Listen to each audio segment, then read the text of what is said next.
Assalamualaikum warahmatullahi wabarakatuh. Alhamdulillah kan kita bersama lagi. Okey, hari ni aku nak membawakan video Iswadi Moni berkaitan apa yang sedang diusahakan oleh Rafizi Ramli dan apa usaha-usaha yang dibuat oleh Rafizi Ramli, tak kiralah pelbagai intensif yang disediakan dan yang dibuat oleh Kementerian Ekonomi yang diketuai oleh Rafizi Ramli. Hari ni Iswadi Moni akan bentangkan apa yang Rafizi Ramli dah buat. Dulu walaun sampai hari ni depa duk sebut Rafizi Ramli raja formula. Rafizi Ramli ni nak macam-macam sangat formula-formula yang kononnya kata Rafizi Ramli boleh buat dan juga nak buat. Dan hari ini saudara Iswadi Moni akan bentangkan apa yang Rafizi Ramli buat, dan di hujung video aku akan bagi penjelasan. Jom kita bersama dengan Iswadi Moni. Jap.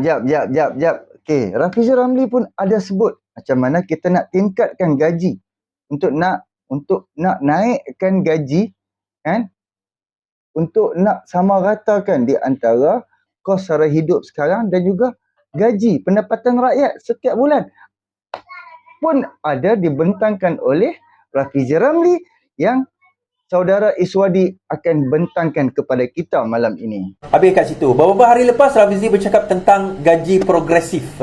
Gaji progresif. So, satu perkara yang menarik dibawa oleh Rafizi ni, dan Rafizi membawa formula-formula baru sebenarnya. Kita bercakap Rafizi ni raja formula, ni dia sedang laksanakanlah formula-formula tersebut. Orang tak faham formula dia, sebab itu orang bertanya mana formulanya. Dia kata benda ni benda baru. So, benda tu baru diperkenalkan. Baru-baru ni dia memperkenalkan kaedah IPR, inisiatif pendapatan rakyat, di mana dia membelanjakan sejumlah wang itu terus pergi kepada rakyat, dan rakyat yang akan dapat benefit secara direct. Itu yang pertama. Yang kedua, baru-baru ini dia telah mencadangkan supaya klasifikasi M40, B40, T20 itu dilihat kembali, dan pengklasifikasian tersebut dibuat secara lebih teliti dan lebih halus.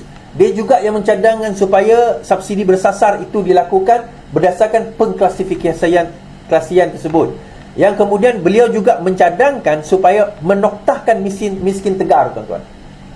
Tidak ada kerajaan sebelum ini bercakap tentang menoktahkan miskin tegar. Dia bukan miskin, miskin tegar. Miskin tegar ni dia ada kategori yang teruk sangat dia punya miskin dia. Dia berhujah sepatutnya dalam negara kita di mana pendapatan kita sudah mencapai lebih 1 trilion ringgit. Lebih 1 trilion ringgit GDP kita ini, kita sepatutnya sudah tidak lagi melihat rakyat yang miskin tegar tu masih wujud. Negeri yang mempunyai miskin tegar yang ramai antaranya adalah Kelantan, Sabah dan juga Sarawak. Terutama Sabah Sarawak agak pelik lah kan. Negeri yang kaya tetapi masih mempunyai miskin tegar yang ramai. Jadi itu agak pelik. Dan tuan-tuan, I tell you the truth, memang ada, memang wujud. Dan saya jumpa mereka yang miskin tegar yang saya boleh kata tak makan, tuan-tuan. Tak makan. Cerita tak makan ni bukan cerita dia tak cukup makan makanan, maksudnya dia tak boleh makan Starbucks, minum Starbucks, dia tak boleh minum makan McDonald, bukan. Itu cerita lain. Itu lifestyle. Yang ni betul-betul tak boleh tak makan. Sehari 2 hari tak makan, tuan-tuan. Ini cerita betul ni. Di negeri saya, beberapa hari lepas pun saya ada terima perkara yang sama kan. Cerita di Sarawak lah. Dan ini tak seharusnya berlaku dalam sebuah negara yang sudah pun dikatakan, negeri terutama Sarawak dikatakan telah mencapai standard negeri maju. Menurut World Bank, Sarawak ni per kapitanya, setiap penduduk di Sarawak ni pendapatan RM5,000 tau, kalau ikut World Bank. Tapi itu bukan indikator kepada kejayaan sebuah kerajaan sebenarnya. Per capita income tu bukanlah satu indikator kepada kejayaan sebuah negara. Tapi tak apalah kat situ. Poinnya adalah Rafizi dah melihat bagaimana nak menoktahkan. Dan sekarang ini Rafizi pula melihat bagaimana cara dasar gaji progresif. So, dasar gaji progresif ni adalah bukanlah satu benda yang Rafizi perkenalkan. Dia satu benda yang dah lama dibincangkan sebenarnya. Cuma negara kita ni agak janggal untuk membicarakan perkara-perkara sebegini. Saya tak tahu lah, mungkin sebab YB kita pun tak faham konsep-konsep sebegini sebenarnya. Tetapi dasar gaji progresif ini adalah lebih baik daripada kita meletakkan dasar gaji minima yang diperjuangkan oleh beberapa. Kita baca kenaikan kos sara hidup tidak dapat ditangani tanpa dasar gaji progresif. Kerajaan tidak mungkin menangani kenaikan kos hidup tanpa terlebih dahulu memperkenalkan dasar gaji progresif, kata Menteri Ekonomi Rafizi Ramli. Bahagian lain mengenai kos sara hidup ialah sepanjang masa kita selalu bercakap tentang apa yang boleh kita lakukan tentang harga, tetapi ada perkara yang lebih penting, iaitu upah, tegasnya. Rafizi bercakap pada forum Hard Talk The Economy on the Track of Side Track pada persidangan undang-undang antarabangsa yang diadakan Kuala Lumpur hari ini. Kita membentangkan kepada kerajaan kertas dasar atau model gaji progresif pada awal Ogos, dan ia adalah perkara paling tidak popular yang saya lakukan dalam tugas saya sebagai menteri, katanya secara berseluruh. Selepas forum itu, Rafizi memberitahu pemberita bahawa kerajaan sekarang adalah yang pertama menyatakan komitmen untuk melaksanakan dasar gaji progresif. Kita memerlukan kerangka kerja yang bertanggungjawab dan sumber kerajaan serta kerjasama dan penerimaan daripada majikan mengenai perkara ini. Ini adalah bagaimana kita boleh menyelesaikan isu kos sara hidup dengan lebih baik. Pada bulan Ogos kita akan membincangkan dasar itu dan kemudian kita akan melihat mekanismenya. Kita perlu berbincang dengan majikan dan kesatuan kerja, katanya. Kesan jangka panjang, Rafizi berkata, adalah penting bagi rakyat memahami kesan jangka panjang subsidi yang akan diberikan dan keupayaan kerajaan untuk mengekalkan subsidi tersebut bagi mengurangkan lonjakan kos sara hidup. Mereka tidak sedar jika terlalu banyak unsur subsidi, ia mempunyai dua kesan. Pertama, kita alihkan wang daripada kerajaan semata-mata untuk mengawal harga barang. Tetapi ini sudah ke tahap yang kita tak mampu lagi. Apa yang kita ada adalah dasar yang terlalu mengawal. Kita perlu beralih daripada fasa subsidi ini, katanya. Rafizi berkata, kertas dasar mengenai dasar progresif akan dibentangkan di Majlis Tindakan Ekonomi Negara pada Ogos. Kita dilaporkan berkata dasar yang dibangunkan oleh Kementerian dan Menteri Sumber Manusia itu bertujuan memastikan pertumbuhan gaji rakyat yang lebih inklusif dan didorong ke arah penjanaan pendapatan yang lebih baik. Rafizi juga berkata tumpuan kepada pertumbuhan gaji rakyat akan menjadi tema utama dalam perancangan ekonomi negara di bawah rancangan Malaysia akan datang serta mampu menangani kos sara hidup. Baik. Ini yang saya cerita dalam live-live yang lepas, tuan-tuan, berkenaan bagaimana kita nak menyelesaikan isu kos sara hidup, saya kata. Dan saya sebut benda ni, saya kata untuk kita nak menyelesaikan isu kos sara hidup ni, ada dua perkara kita perlu lakukan. Yang perkara pertama ialah kita kena sama ada kurangkan kos atau tingkatkan pendapatan, atau kedua-duanya sekali. So macam mana kita nak kurangkan kos? Kita tak boleh kurangkan kos kehidupan rakyat dah, tuan-tuan. So berkereta, ada handphone, kita kata makan, minum, sewa rumah atau bayar duit rumah, itu dah jadi keperluan. Bayar duit rumah atau bayar sewa rumah, berkereta, bukan naik motosikal, berkereta, berkenderaan, itu dah jadi keperluan. Ada mobile phone pun dah jadi satu keperluan. Kita tak boleh kata itu dah kemahuan, itu dah keperluan sebenarnya. Jadi daripada situ kita nampak, daripada segi kos sara hidup, daripada segi pendapatan, dia sudah maksudnya kos dia tu sudah ada satu tahap yang dia tak boleh, dia sudah berada dekat lantai dah berada dekat floor. Untuk nak reduce dia tak boleh. So kalau kita nak bercakap tentang kos lagi, macam mana cara kita nak mengurangkan kos? Kerajaan pun dah tak boleh subsidize lagi. Kerajaan berada dalam dah berada dekat ceiling dah. Yang rakyat dah berada dekat lantai. Untuk mengurangkan kos, kerajaan nak subsidi dah berada dekat ceiling untuk nak kawal harga barang. So satu kaedah, kita kena tingkatkan pendapatan. Dan saya kata for so many years, pendapatan rakyat sendiri, gaji permulaan itu tidak bertambah. Saya ingat tahun 2000, dahulu 2000, tahun 2005, 2006, starting salary untuk diploma, saya rasa dalam pada waktu itu lebih kurang 1415 diploma kalau tak silap saya, mungkin kurang sikit. Degree 18, 16, 18 pada waktu itu. Ini tahun 2005, lebih kurang 20 tahun yang lepas, hampir 20 tahun yang lepas. Sekarang ni saya tengok gaji pun lebih kurang macam tu, dia tak jauh beza, tuan-tuan. Gaji dia pun lebih kurang 1,600, 1,800. Dia masih lagi berada pada tahap demikian. Dan kita bukan bercakap soal gaji swasta saja, kita bercakap tentang kerajaan. Sebab itu Datuk Seri Anwar Ibrahim hari itu sudah pun bercakap mengenai untuk revise balik gaji penjawat awam yang setelah ada yang sekian lama. Paling awal, paling terkini pun yang direvise ada pada tahun 2015. 2015 lebih kurang hampir 10 tahun dahulu gaji kerajaan direvise. Yang ada pegawai kerajaan jumpa saya, kita borak, bincang sebagainya, dia kata ada gaji dia orang JLC, bukan kerajaan, JLC ataupun mungkin agensi kot, 20 tahun tak pernah revise, tuan-tuan, dari segi tangga gaji. Now daripada sini kita nampak komitmen kerajaan PMX ni nak revise gaji tersebut. Baik, itu untuk pegawai kerajaan. Untuk swasta bagaimana?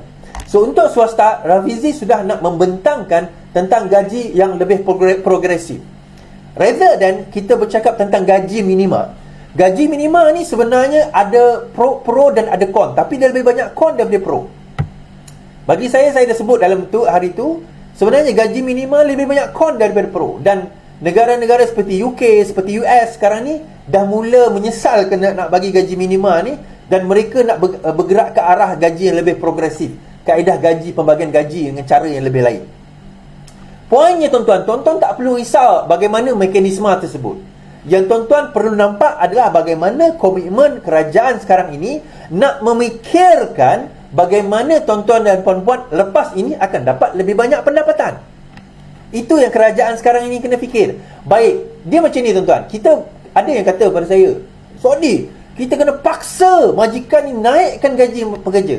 Nah, kalau kita paksa majikan naikkan gaji pekerja, beberapa perkara boleh berlaku. Sama ada dia akan gulung tikar, majikan akan gulung tikar.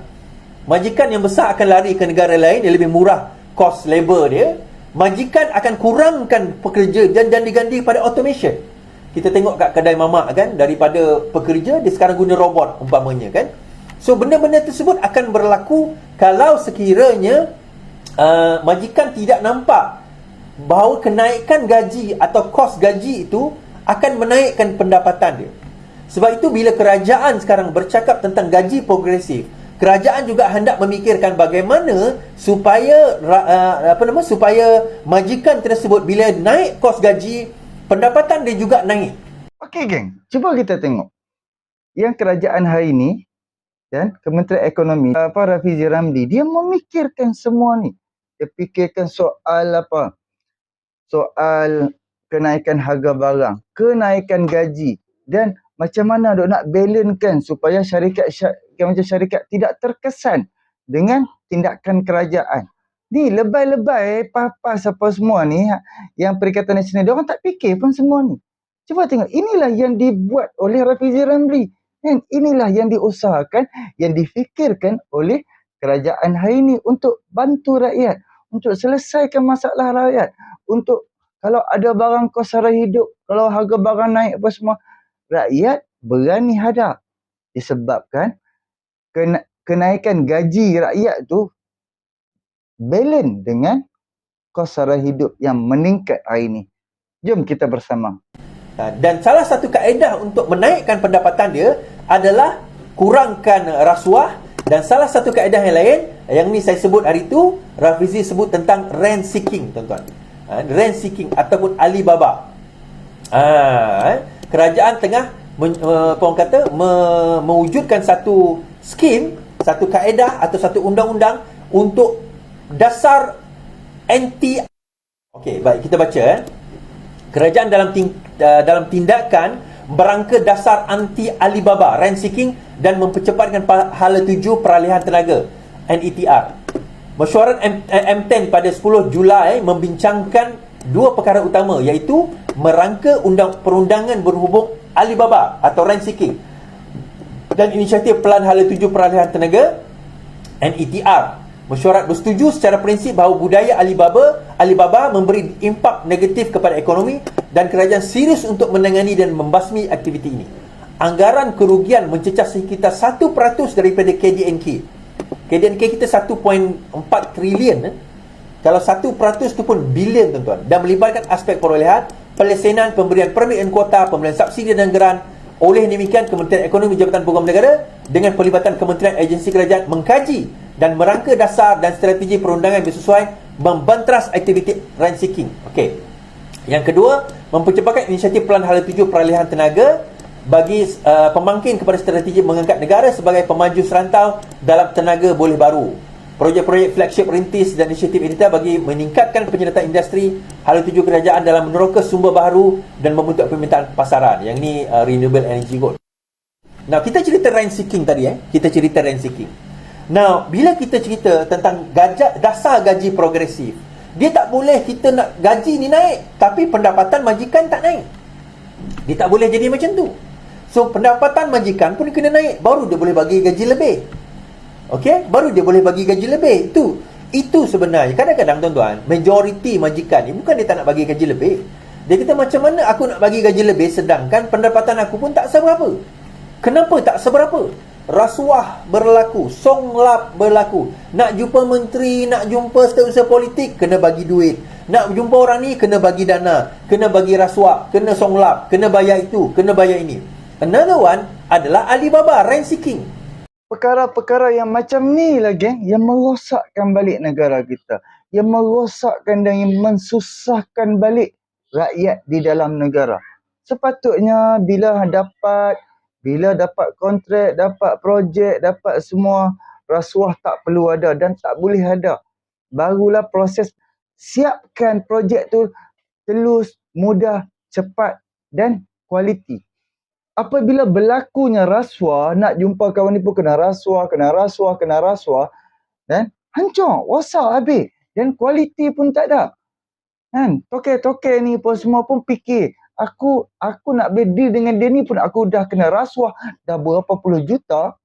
Macam mana aku nak hasilkan dan aku nak hasilkan produk tu dan aku pun untung. Macam mana? So, dengan dia nak elak daripada dia rugi, dia kurangkan kualiti. Kan? Sebab apa? Sebab rasuah daripada mula ni. Mari kita teruskan. Rent seeking ni macam mana? Baik. Dia ada company. Okey, dia ada company. Company dia company kelas A lah umpamanya ataupun G1, G1. Dia boleh buat projek ratus juta. So apa dia buat? Orang pakai company dia, ambil projek, dia ambil commission di atas projek tersebut. Okey? So contoh dia ambil commission 5%. So dia hanya dapat income 95%. Tapi dia tak buat projek. Dia pula sub kepada company kedua. Company kedua ni ambil katakanlah 80%. Kemudian sub pula kepada company ketiga. Company kita ambil 75%. Sub pula pada company keempat, kepada company 5. Akhirnya company ke-6, ke-7 yang dapat projek tu, dia hanya dapat pendapatan 50% contohnya. So daripada segi pendapatan dia kurang. Yang atas ni ambil commission. Yang bawah ni yang buat kerja betul-betul, tapi dia terpaksa buat kerja, bagi gaji sikit, dia bagi pendapatan sikit, sebab untung dia pun sikit. Dia pun dapat sub-sub. Kenapa yang atas ni dapat, bawah ni tak dapat? Salah satunya adalah suapan, rasuah. Salah satunya kaedah dengan dia guna kabel, kita kata rasuah lah tadi, suapan kan? Dia guna suapan, dia guna rasuah. Yang itu antara penyebab kepada teruknya keadaan ekonomi negara kita dan menyebabkan pendapatan pun amat berkurangan. Cuba hangpa tengok seperti mana saudara Iswadi Moni cakap. Yang dapat projek tu, dia dah markup dah, dia dah makan dah 5%. Dia serah. Okey, contoh aku dapat projek. Aku serah kepada adik aku. Aku ambil 5%. Adikku dapat 95% je. Adikku ni serah dekat adikku lagi seorang.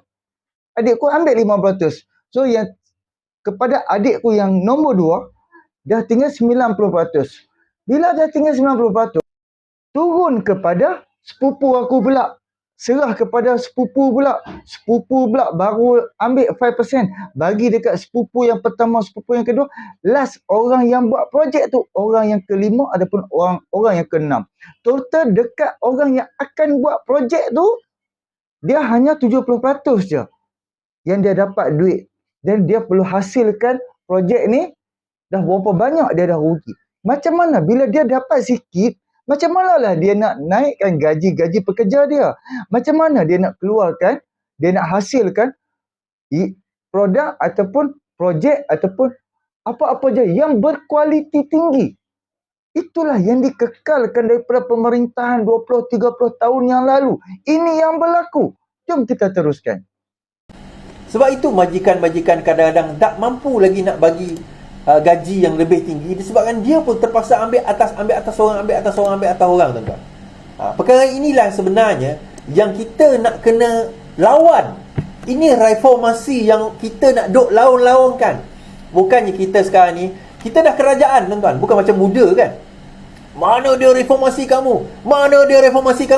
Ya, kamu bercakap, inilah dia reformasi kami nak buat. Kamu jangan memekat kat luar, masuk dalam, tolong kita lah. Dan kenapa dasar ini berlaku, tuan-tuan? Kenapa dasar ini berlaku? Antara penyebab utama dasar ini adalah Mahathir. Ni saya cerita tentang, bukan saya cakap, Profesor Jomo cerita, dia ekonomis, pakar ekonomi negara kita, dalam satu forum, beliau berkata, Pakar ekonomi terkemuka Jomo Kawame Sundarma dan hari ini merumuskan legasi ekonomi Dr. Mahathir khususnya mengenai dasar penswastaan yang dipeloporinya semasa memegang jawatan Perdana Menteri. Jomo mendakwa Mahathir mengambil dasar itu yang disadur daripada bekas Perdana Menteri Britain Margaret Thatcher dengan tambahan cita rasa Malaysia, iaitu penswastaan kroni.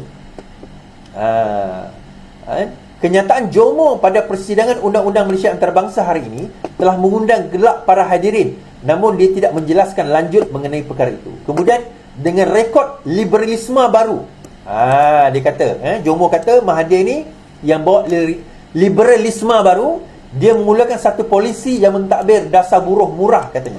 You see, dasar buruh murah. Jomo bercakap dalam forum bertajuk Hatok Ekonomi di landasan atau tergelincir pada persidangan Undang-Undang Malaysia Antarabangsa yang diadakan, yang Rafizi tadi hadir jugalah. Kemudian Jomo mengajak hadirin mengenang tempoh pemerintahan Mahathir selama 22 tahun sebagai Perdana Menteri. Dia bermula seperti yang diingati oleh beberapa orang yang lebih tua di sini, melalui perindustrian dengan dasar pensyarikatan Malaysia dan sebagainya. Kira-kira setengah dekad kemudian, semua dasar ini diabaikannya, kata Jomo. Dari 60 bank jadi 10 bank. Kemudian masa krisis keuangan tahun 97 dan 98, kami mempunyai satu situasi yang baru. Beliau sangat prihatin untuk menumpukan kuasa keuangan di negeri ini dari segi bank, dan ia mengakibatkan pengurangan bank daripada 60 bank kepada kira-kira hanya 10 bank saja. Kerana pada masa itu kalau kita tengok bank Bumi Putra, orang kata Southern Bank, banyak lagi bank kemudian dikonsolidate, termasuklah RHB pada waktu itu dikonsolidate masuk dalam bank utama, ada yang masuk dalam CIMB. CIMB ni sebenarnya bank baru, tuan-tuan. Kira barulah zaman kita orang. Saya sempat merasa CIMB yang mula paling awal. Mahathir mula-mula mengumumkan dasar penswastaan pada tahun 1983. Ia selaras dengan dasar pensyarikatan Malaysia dan berharap beban kewangan kerajaan dapat diringankan. Pada awal 2000 dilaporkan bahawa kerajaan telah membelanjakan berbilion untuk mengambil alih semula beberapa projek diswastakan sebelum ini, termasuk Malaysia Airlines dan pemaju hartanah UEM Group. Menjawab pengkritiknya pada masa itu, Mahathir, Menteri Keuangan, sehingga tahun 2003 berulang kali mempertahankan dasar persatuan sebagai pembangkit kepada pembangunan infrastruktur Malaysia. Dalam temumuan bersama CNN Indonesia pada 2017, bekas Perdana Menteri itu dua kali itu terus mempertahankan dasar penswastaan yang didakwa pengkritik telah mewujudkan budaya kapitalisme kroni dan melibarkan jurang pendapatan Malaysia. Setakat di Semenanjung, di Sarawak pun sama, kapitalisme kroni ni memang sangat berleluasa. Okey, dia macam mana? Pada asal dia, cerita untuk budak-budak muda yang tak tahu cerita ni, dan kenapa saya tahu, ini antara benda yang kami belajar dalam ekonomi dahulu, dan antara benda yang dulu masa tu saya ingat saya belajar ekonomi daripada form 4, form 5. Lepas tu saya sambung diploma saya pun kita belajar ekonomi juga pada waktu itu. So antara benda yang dibanggakan adalah dasar penswastaan pada waktu itu. Kenapa? Sebab kerajaan merasakan tahun 80-an, dia kata kerajaan tak mampu nak tanggung semua. Kebanyakan benda disediakan oleh kerajaan. Sebelum ada TNB, Tenaga Nasional Berhad, yang diswastakan, ada LLN, Lembaga Elektrik Negara, yang tu bawah kerajaan. Pada masa itu banyak agensi-agensi, banyak syarikat-syarikat sebenarnya milik kerajaan, termasuk Pos Malaysia. Pos dulu adalah pos, bukan swasta tau. Pos dulu adalah milik kerajaan. Malaysia Airlines, kita ada kapal terbang milik kerajaan. Masa itu Bank Bumi Putra Malaysia Berhad, directly bawah Perdana Menteri, BBMB. Banyak syarikat-syarikat ini sebenarnya adalah milik kerajaan, government owned, ataupun government, dia bukan link tapi government owned, yang memang dimiliki oleh kerajaan. Kerajaan ada direct influence ataupun direct investment di dalam syarikat-syarikat tersebut. So pada tahun 80-an, Mahathir berkata, kita mesti dia jadi Perdana Menteri, dia kata kita kena swastakan perkara ini. Kita kena swastakan. Jadi banyak syarikat-syarikat itu diswastakan. Now, penswastaan ini, masa itu saya ingat lagi, saya ada masuk debat sekolah menengah. Adakah dasar penswastaan itu baik atau buruk? Masa itu kita tak faham lah penswastaan tu apa kan. So sekarang ni boleh saya terfikir kan, penswastaan tu bagaimana. So dasar penswastaan ini ada baik ada buruk dia. Nah, baiknya adalah dia akan mengurangkan beban kerajaan, itu pertama. Kedua, baiknya juga adalah bila diswastakan dia bersaing. Dan baiknya juga bila dia bersaing, dia sepatutnya lebih berdaya maju, dia sepatutnya lebih baik, dia sepatutnya lebih financially viable, kata Rafizi. Dia lebih baik lah, maksudnya lebih baik untuk diterima oleh, untuk dia berdaya saing. isunya tuan-tuan, apa isu dia? Isunya walaupun dia diswastakan, tetapi dia masih dikontrol oleh orang politik. Itu isu dia. Itu yang jadi masalah. Masalahnya walaupun syarikat-syarikat itu diswastakan, tetapi dia masih lagi dikuasai oleh orang-orang politik yang dilantik daripada kalangan pada waktu itu UMNO. Jadi mereka tidak ada kemampuan dan kebolehan mentadbir secara korporat. Mereka ada kuasa daripada segi politik. Jadi keputusan kebanyakannya adalah keputusan politik, bukan keputusan korporat. Jadi banyak antara yang berlaku tersebut korupsi, akhirnya apa orang kata, ialah rent seeking. Lepas tu dia swap, bukan suapan tapi sub. Dia ambil projek ni, dia sub pada orang, substandard punya barang dan sebagainya. Banyak perkara-perkara ini menyebabkan syarikat ini menghadapi masalah. Antaranya Malaysian Airlines. Malaysian Airlines Mas pernah di bail out oleh Tajuddin Ramli, kalau tidak salah, Tan Sri Ramli. Lepas dia bail out, company itu jatuh, di bail out balik, boleh bail out, yang di bail out balik oleh kerajaan Malaysia pada waktu itu. Geng, inilah yang dikekalkan daripada zaman Mahathir. Yang bermulanya sistem kroni ini daripada zaman Mahathir. Kalau syarikat tu rugi, tak apa, kerajaan bail out. Seperti mana Datuk Seri Anwar Ibrahim serahkan bukti kepada mahkamah berkaitan Tun Dr. Mahathir ni bail out syarikat anak dia ketika anak dia rugi. Inilah cara macam ni. Tak apa, kalau rugi tak apa, kerajaan waktu tu Tun Dr. Mahathir bail out syarikat yang rugi itu. Ini sistem yang macam inilah yang merosakkan balik negara, yang mengkayakan kroni-kroni. Sebab tu sekarang ni kroni-kroni duk pergi cari Mahathir. Dan kroni-kroni yang kaya-kaya ni pergi cari Mahathir dan serang Datuk Seri Anwar Ibrahim. Kan? Sebab apa? Sebab hang kaya, hang kena bayar cukai. Tapi waktu hang kaya zaman Mahathir, hang boleh lari daripada cukai. Sekarang ni bila orang lain dah nak menjadi pemerintah, dia dah tak boleh lari daripada cukai. Perkara yang macam ni lah yang merosakkan balik negara. So, kita sambung. Pada harga pasaran, padahal harga market dia punya share itu telah turun amat teruk, tetapi kerajaan Malaysia bail out. Dan ini yang Rafizi sebut sewaktu menjawab isu berkenaan dengan KXP di hadapan Menteri Besar Sanusi. Baik, saya tak nak main video tu lah. Mungkin saya boleh main sekejap kot. Kita boleh tengok video tersebut. Baik, saya mainkan.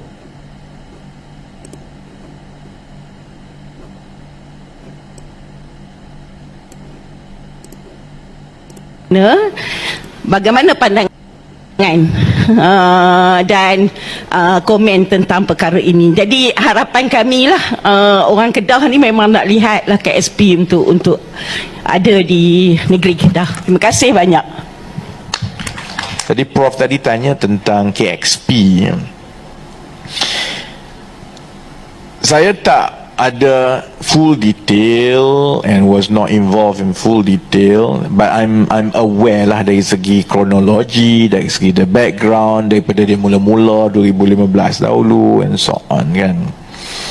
And I think that proses itu dia sekarang ini ialah melibatkan MOT kan, Kementerian Pengangkutan.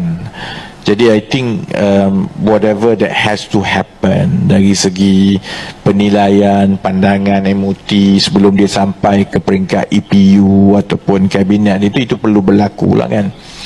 Cuma kepada soalan Prof tadi, I would like to caution this concept that if it's a privately funded project, what's the problem? Because infrastructure project awalnya yang datang tu semua kata privately funded. Part of the problem kita di peringkat kerajaan persekutuan ini ialah kerana projek-projek yang kata privately funded inilah. Because eventually dia tak jadi financial viable. Dia financially dia tak viable in the long run. Saya boleh beritahu MB terus, I come from private sector. Saya sebenarnya tak ada isu projek apa-apa. But saya kalau yang dalam kabinet ke, dalam M10 ke, yang selalunya susah dengan saya, I drill on the financial viability. As best as possible, kalau ada pihak swasta boleh buat sesuatu and it's financially viable on its own, seronok kita jadi kerajaan. because everything dia akan tumbuh semua kan. Tapi selalunya lah pengalaman saya, dan we have to be very careful on this, termasuklah kerajaan negeri, termasuklah kerajaan pusat, bukan saja soal KXP, tapi apa-apa projek infrastructure is by nature of the private sector. When they started awal-awal itu, especially infrastructure, dia kata this is privately funded. But usually it's hardly privately funded because they are not bankable on their own. Bila dia kata nak buat projek 2 bilion, 3 bilion, dia tak ada 2-3 bilion. Dia perlukan kelulusan kerajaan negeri, perlukan kelulusan kerajaan pusat. Dia pun pergi ambil surat kelulusan tu, dia pergi pinjam dengan bank. That's where the problem is. Sebab the money for them for infrastructure project is pembinaan. Dia tak peduli dah lepas tu 20-30 tahun jadi apa, because they get their margin already at the beginning. Masalahnya bila projek itu jadi projek infrastructure is public in nature, lepas kontraktor atau company ni awal ni dia dah buat margin dia dah tu, di operational itu dia akan jadi tanggungjawab awam, a quasi public responsibility. Kerana takkanlah bila dah buat contohnya airport besar-besar, port besar-besar, takkanlah lepas tu dia mati terbengkalai, kita kerajaan tengok klip-klip, tak boleh. That's where then they comes the unintended consequence untuk fasa seterusnya, yang mana they will come and cakap ini apa nama ni, projek ini bermasalah, kerajaan kena tambah lagi, kerajaan kena mula masuk. Pengalaman kita sebagai contoh, pengalaman kita mengendalikan KLIA. Kalau saudara sendiri ingat KLIA tahun 1990-an dulu, masa nak dibuat itu ialah kerana kita yakin kita boleh mengambil alih Changi. Jadi kita belanja buat semua. But you know where KLIA now, and how much burden it is to the government. And when I say government, itu bukannya burden kepada kerajaan semata-mata, burden kepada rakyat lah, because whatever we have to pay kan. Jadi kalau kebimbangan saya ialah yang tu, saya masa Datuk Seri Menteri Besar duk cakap pasal KSP tadi, I want to know, and I have not seen it, hantar kepada saya KSP full detail. It's my training to scrutinize financial project. I actually want to see how exactly they want to make money. Okay. Alright. Okay, so nampak video tadi okay. Dia ada yang kata tak faham lagi siapa benda Rafizi cakap ni. Dia macam ni tuan-tuan. Dan berkaitan dengan apa yang saya cerita tadi, daripada segi dia bersambung gaji progresif, pendapatan syarikat, kroni kapitalism, kroni perswastaan secara kroni, dia panggil kroni privatization, kemudian rent seeking, kemudian perkara ini. Bila KXP ni saya terus pergi kepada apa yang KXP. Bila kata KXP ni tidak dilulus oleh kerajaan federal, tak dilulus oleh kerajaan federal, tuan-tuan, bak kata Adi bekas Ketua Menteri Melaka, dia kata nak lulus port dekat Melaka tu ambil masa belasan tahun. Dia kena scrutinize antaranya Kementerian Pelancongan, EIA, ekonomi. So daripada segi ekonomi, Rafizi kata dia akan lihat daripada dollar and cents, dia panggil financial viability, kemampuan daripada segi keuangan so-called company yang nak buat projek tersebut. Dia macam ni tuan-tuan, saya nak cerita. Bila orang tu datang, dan trust me, ada orang datang saya cerita bawa projek bilion-bilion.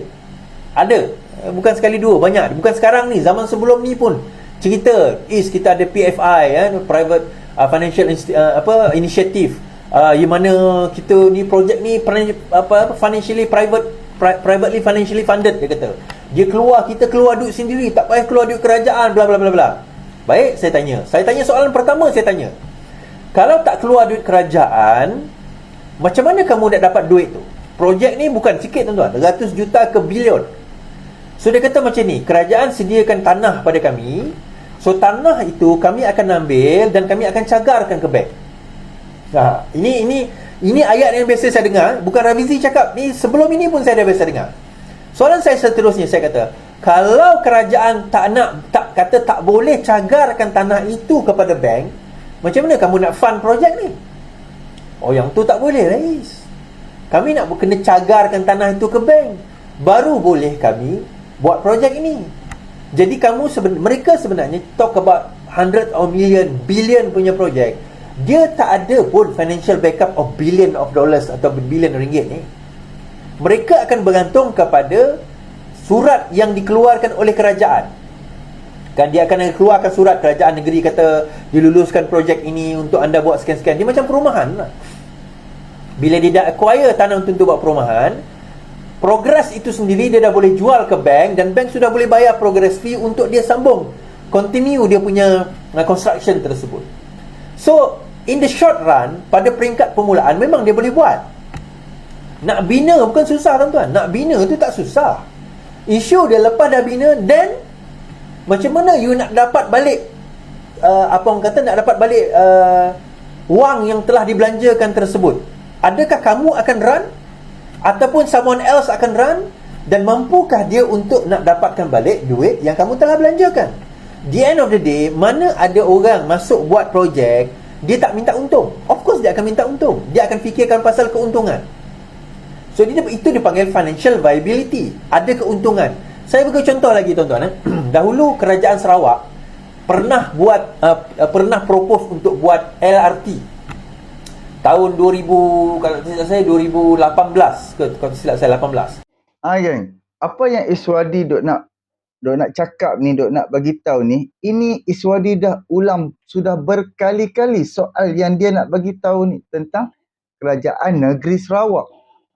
Jom kita dengar dan kita nilai dan kita berfikir. And of course kita akan dah target modal kerajaan, modal yang dikeluarkan, modal berapa bilion yang dikeluarkan, dan kita perlu bajet berapa lama boleh siap, dan berapa lama boleh dapat modal, dan berapa lama kita boleh dapat untung balik.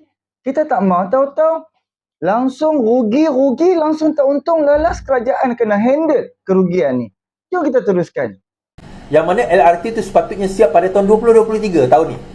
Dia kata LRT tu dibuat 18, 5 tahun. Dia kata Abang Joe masa tu announce, kami akan membuat LRT kami sendiri. Sarawak akan buat LRT yang pertama, panjangnya lebih kurang, jaraknya lebih kurang 100 km, 100 something km, dengan kos 10 bilion.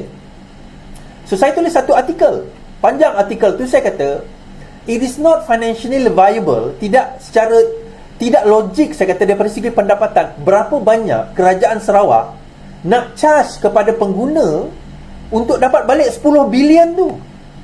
Pertama, daripada mana dia dapat 10 bilion? Yang kedua, bagaimana dia nak dapat balik 10 bilion tu dengan sebuah LRT yang hanya berjarak 100 km? Berapa pengguna? Penduduk Petrajaya dan Greater Kuching pada masa itu lebih kurang 500,000 sahaja. Sedangkan LRT dekat Semenanjung, dekat dekat Lembah Kelang, yang ada lebih 6 juta penduduk tu pun hampir bankrupt dengan kos 2 bilion yang kerajaan lepas tu kena take over. Ini kan pula dengan kos 10 bilion. Saya tanya soalan itu. Saya bukan nak mempertikaikan, tetapi kerajaan negeri kena jawab lah pada waktu itu kan. So saya kata, kat mana saya kira, saya calculate, katalah 500,000 penduduk ni, takkan semua nak pakai LRT. Takkan semua nak pakai LRT. So kita ambil lah, katalah 10% atau 5%, kalau ikut data daripada Rapid KL, lebih kurang 5% je yang guna LRT di Lembah Kelang.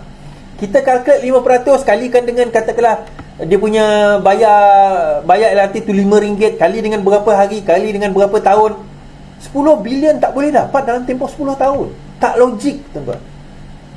So akhirnya kerajaan negeri scrap idea tu. Tak tahulah dia baca artikel saya ke apa, dia tukar kepada ART, dan dia tak berani sebut kos berapa ART tu. Tak apalah, itu tolak tepi.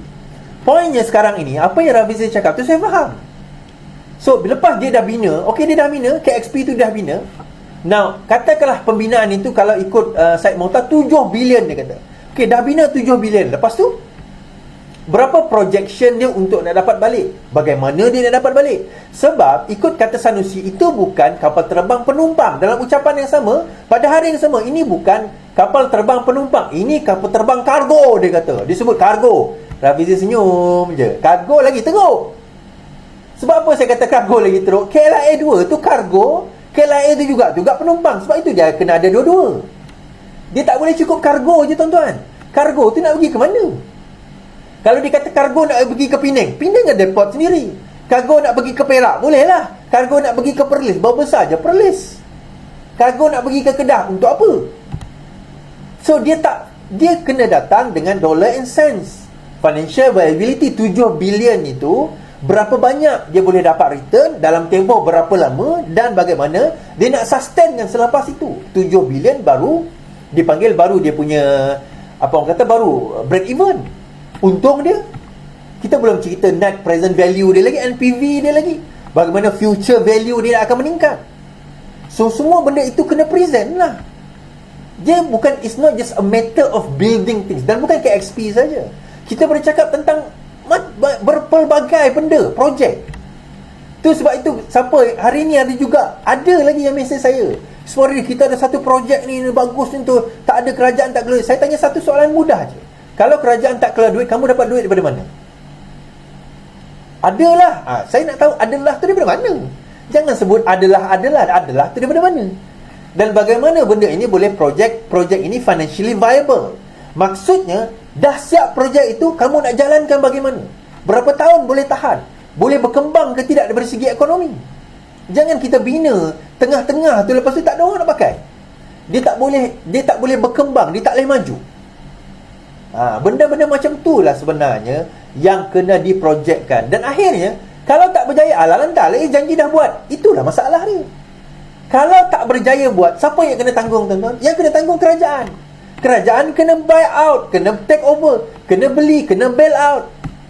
Kalau kerajaan tak take over, macam KLIA yang Rafizi sebut tadi, kalau kerajaan tak take over, akhirnya tinggal jadi gajah putih. Siapa yang kena tanggung? Siapa yang kena merah? Siapa yang dapat malu? Kerajaan juga. Kerajaan ni bukan duit kerajaan, itu duit kita. And that is why saya nak bagi tahu dekat muda, saya nak bagi tahu dekat pembangkang, how is this government, bagaimana kerajaan ini berbeza dengan orang lain, di mana every penny, every cent, every dollar is accounted for, dikira, dinilai, dipastikan bahawa jangan ada ketelusan, jangan ada kebocoran duit rakyat. This is what this government is.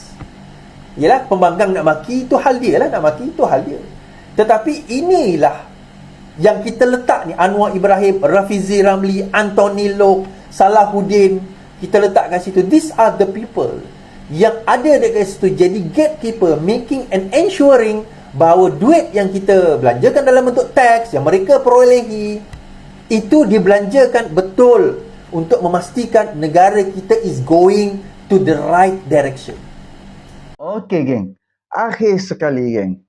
Pada aku, fikiran Rafizi Ramli dan jawapan Rafizi Ramli di hadapan Menteri Besar Kedah dan lagi beberapa orang yang berjawatan yang ada bersama dengan Rafizi Ramli dan yang menanyakan soalan kepada Rafizi Ramli itu, pada aku memang jawapan yang sangat puas hati, terbuka luas supaya semua orang boleh faham. Dan apa yang akan berlaku kalau gagal, dan apa yang akan berlaku jika berjaya.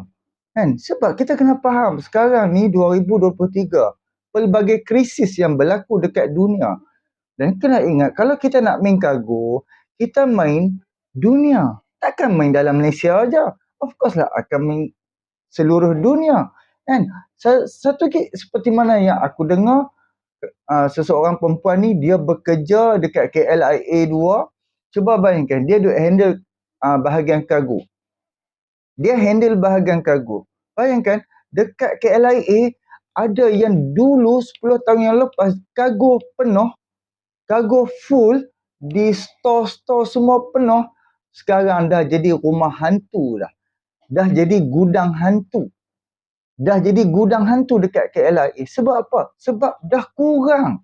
Dah kurang dah. KLIA pun kurang dapat sambutan. dan juga dekat Penang pun kurang dah dapat sambutan berkaitan kargo. Cuba bagi kalau kita buka lagi dekat Kulim.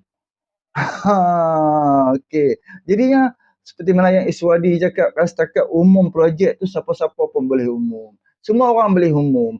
Perdana Menteri mana-mana pun boleh umum. Tapi kita kena plan. Kita kena plan dalam jangka masa yang panjang. Kalau rugi macam mana? Tahu-tahu kerajaan kena handle. Kalau setakat 1 juta 2 juta tak apa lagi. Ni 1 2 bilion 3 bilion. Tahu-tahu kerajaan kena bill out beberapa bilion untuk dia nak cover kerugian ni. Kalau untung, macam mana jalan dia? Macam mana tempahan yang kargo boleh mai dekat Kulim tu untuk nak buat airport ni? Jadi itulah, kita kena plan. Apa yang perlu buat, apa yang perlu bentangkan. Tapi kalau hang bentang pun, yang pembentangan yang tak menunjukkan akan untung, hanya semata-mata dia nak bagi ada airport kargo saja, tak ada guna kan? Sebab last kali kerajaan kena tanggung, dan kerajaan kena tanggung dengan menggunakan duit rakyat. Faham tak? Makna kata bila kena pakai duit rakyat yang rugi. Sepatutnya kos-kos berbilion-bilion ni perlu sampai kepada rakyat. Tapi apabila ada seorang menteri besar yang tak fikir, yang tak berpengetahuan dan tak plan, tahu-tahu buat-buat lepas tu rugi. Bila rugi kena pakai duit siapa? Siapa yang akan ambil alih? Apa yang akan berlaku? Jadi kita kena fikir semua ni. Kan? Tambah-tambah pula sekarang ni suasana ekonomi dunia apa yang berlaku. Perang Rusia pun tak settle lagi dengan Ukraine. Kan? Sehingga kan pelbagai yang berlaku sekarang, contoh macam masalah ada dedak import ekspor apa semua. Disebabkan Rusia dengan Ukraine pun terkesan satu dunia. Bayangkan kalau macam kita nak besarkan kononnya kargo mai daripada luar negara. Belum tentu mereka akan mai. Bukannya ke semua servis ada di Kulim. Servis majoriti dekat KL. Kan? Jadi barang-barang apa semua akan turun di KL lebih banyak daripada turun dekat Kulim. Jadi sama ada projek-projek mega ni memang syok umum, memang best. Tambah-tambah menteri-menteri besar ni, orang-orang yang dapat projek disebabkan pemberian projek-projek mega, yang dapat projek tu memang best, memang ada persen, memanglah ada beberapa persen yang macam mana Alibaba ni. Sistem yang Alibaba ni, projek-projek mega ni, siapa tak mau? Projek puluhan bilion, babe. Siapa tak mau? Of course lah kita boleh dapat 1% pun tak apa dah. Tapi dia desak, tapi dia tak tengok apa yang akan berlaku. Kalau rugi apa jadi? Kalau untung macam mana perjalanan yang boleh untung? Macam mana? Bentangkan perjalanan. Tapi hang tak bentangkan apa pun. Betul? Jadi karut marut hang duk menjerit sana KSP sini, hang menjerit sana, hang menjerit. Hang berkempen, hang kata kerajaan hari ni duk tak luluskan untuk nak buat airport dekat Kulim. Jadi itulah, ini semua boleh fikirlah, boleh pergi dengar jawapan daripada Menteri Pengangkutan, boleh pergi dengar jawapan daripada macam mana Rafizi Ramli jawab tadi. Kan? Boleh dengar jawapan Rafizi Ramli dan boleh dengar jawapan Perdana Menteri sendiri. Okey? Fikir-fikirkanlah geng. Jangan jadi keterlaluan, seronoknya kalau ada airport. Tapi kena ingat, nak bina pun dah berapa bilion. Kalau rugi macam mana? Kan? Orang yang dapat projek tu, adakah duit seketul? Seperti mana Iswadi cakap, last sekali kena pergi berhutang juga untuk nak ada duit seketul untuk nak bina airport tu. Bila dah siap, baru pergi ambil balik tanah yang dicagarkan kepada bank, baru ambil balik. Lepas tu pengurusan apa semua kita pun tak tahu. Apa yang akan berlaku, apa yang akan jadi, kita pun tak tahu. Of course, orang hak nak ni semata-mata siap. Macam mana perjalanan tu, tak tahu. Jadi sebab tu kita kena plan, kita kena faham, kita kena baca. Macam-macam lah geng. Okay? Fikir-fikirkan. Subscribe, like, komen dan share. Hantar kat mak, Pak Antuk. Assalamualaikum.